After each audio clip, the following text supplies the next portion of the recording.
Bonjour à tous, moi c'est Aurore et je suis coordonnatrice ULIS en lycée pro.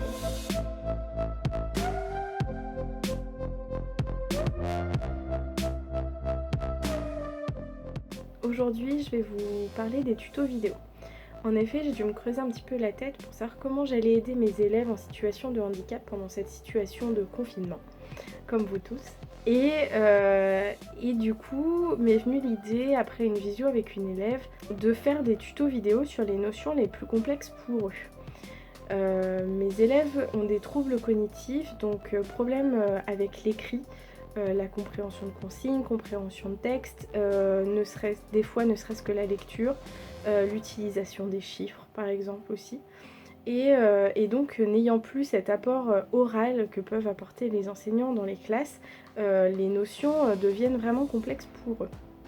L'avantage d'une vidéo, c'est qu'ils peuvent revenir autant de fois qu'ils veulent dessus, et l'association image plus son, ça permet de renforcer la mémorisation chez les élèves.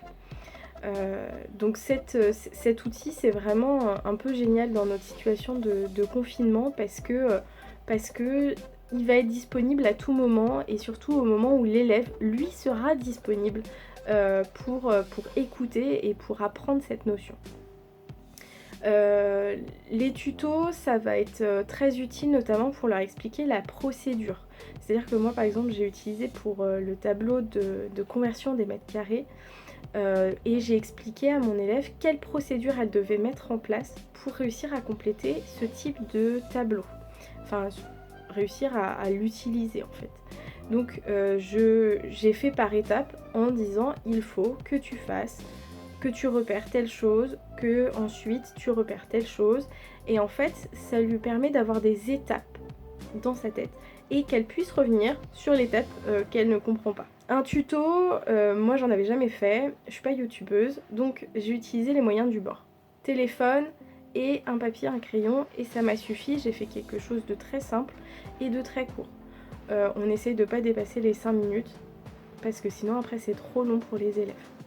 La capacité d'attention, surtout chez eux, est très limitée, donc surtout ne pas trop les surcharger.